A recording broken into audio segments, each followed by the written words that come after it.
Hello जय Hind everyone, welcome to next in classes. शुरू करने से पहले चैनल को सब्सक्राइब कर दीजिए, बेल आइकन दबा दीजिए और एक प्यारा सा थम्स अप दे दीजिए।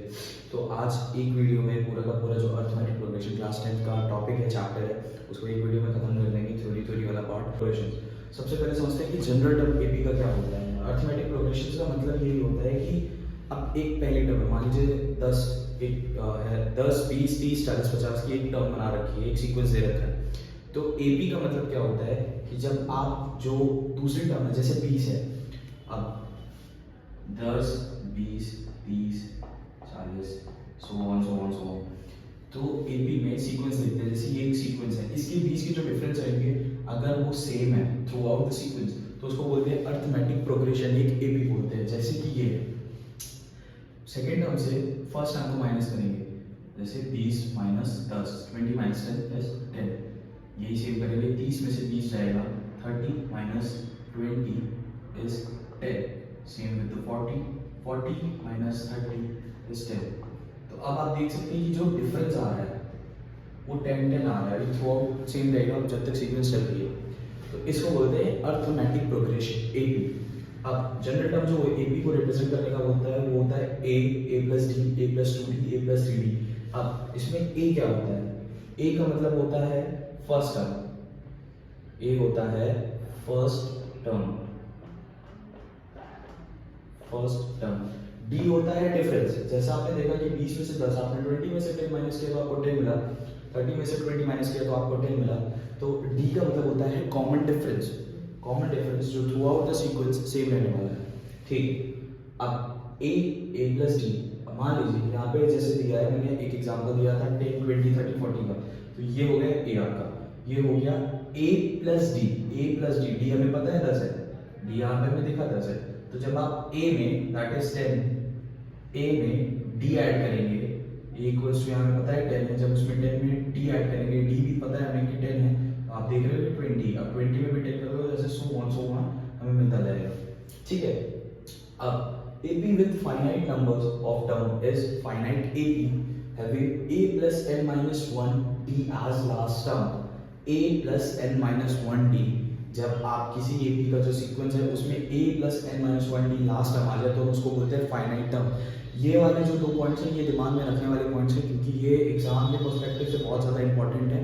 और क्या होता है कि केस बेस्ड स्टडीज़ और थोड़े बहुत जो ऐसे क्वेश्चंस आते हैं ना जिसमें कभी कभी एमसीक्यूज वगैरह हो गए और ये हो गए, तो उनमें क्या रहेगा कि आपको ये चीज़ें दिमाग में रखनी है और बहुत बेसिक चीज़ है, इसको समझ जाओ कि एपी जो फाइनाइट नंबर्स दिए हैं, जब एक एपी फाइनाइट नंबर से बनी हो और उसका एक last term A plus N minus 1 D है, उसको हम बोलते हैं फाइनाइट एपी। ठीक है, AP which neither has a finite term nor A plus N minus 1 D as last term is called infinite AP या इनफाइनाइट टर्म। तो जब किसी एपी में फाइनाइट टर्म्स नहीं होते हैं और उसका जो लास्ट टर्म है वो ए प्लस एन माइनस 1 डी नहीं होगा, तो हम उसको बोलेंगे infinite AP.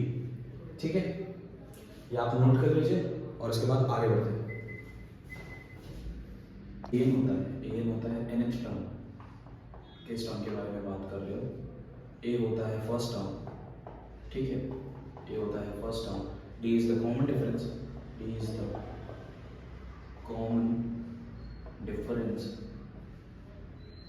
and we have n is number of terms,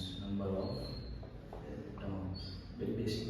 and ठीक है, तो an होता है nth टर्म मतलब होता है किस टर्म के बारे में बात कर रहे हो। मैंने कोई आपको एक सीक्वेंस दे दिया तो उसमें मैं कहता हूँ कि आप मेरे को फोर्थ टर्म बताओ, तो वो फोर्थ टर्म जो होगा वो होता है nth टर्म के बारे में बात कर रहे हैं। देन वी हैव ए होता है सीक्वेंस का फर्स्ट टर्म जो होता है उसको बोलते हैं ए। ठीक है, and D is the common difference between the second and the first. जब आप A2 को मान लीजिए 3 5 7 9 एंड सो ऑन, ये एक सीक्वेंस दे रखा है, इसमें मैं कह रहा हूँ कॉमन डिफरेंस मुझे बताओ, तो इसको हम कहते हैं A1, this is A2, this is A3 and this is A4 and so on. तो कॉमन डिफरेंस चाहिए तो A2 को माइनस करोगे A1 से, एंड अगर एक और बार मेक श्योर करना है तो A3 को माइनस करोगे A2 से।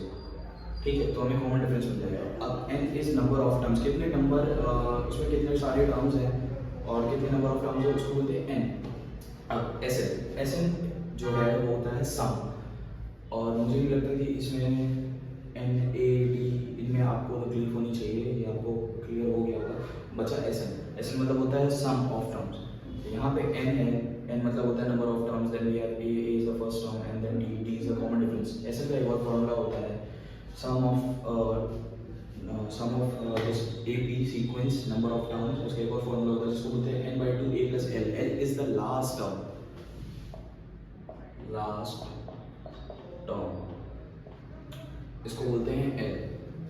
तो ये भी मैथमेटिक्स का बेसिक्स, उम्मीद करता हूँ कि आपको क्लियर हो गया होगा। अब नेक्स्ट वीडियो में क्वेश्चंस करेंगे और बिल्कुल शॉर्ट क्वेश्चंस आएंगे जो बोर्ड की पर्सपेक्टिव से बहुत ज़्यादा इंपॉर्टेंट है। उससे ऊपर कुछ नहीं, उससे नीचे कुछ नहीं। अगर वो क्वेश्चन तुमने कर लिए तो तुमको उससे रिलेटेड जो भी क्वेश्चंस रहेंगे फोड़ दोगे और कोशिश करेंगे कि एक अच्छी सी प्लेलिस्ट आ जाए बोर्ड आपका खत्म होने से पहले, बोर्ड शुरू होने से पहले, जिसमें सारे के सारे टॉपिक, सारे के सारे चैप्टर्स फटाफट करा के आपको सीधा न्यूमेरिकल्स पे हैं। और कोशिश करेंगे और भी जो आपके चैप्टर्स जैसे फिजिक्स केमिस्ट्री हो गई, बायोलॉजी हो गई आपकी, और एसएसटी हो गई, सोशल साइंस हो गई, जियोग्राफी, हिस्ट्री, पॉलिटी हो गई, तो ये भी कोशिश करेंगे कि फटाफट हो जाए। और न्यू बैचेस से तो मेक श्योर कर रहे हैं कि ताबड़तोड़ तरीके से सारा का सारा सिलेबस खत्म कराते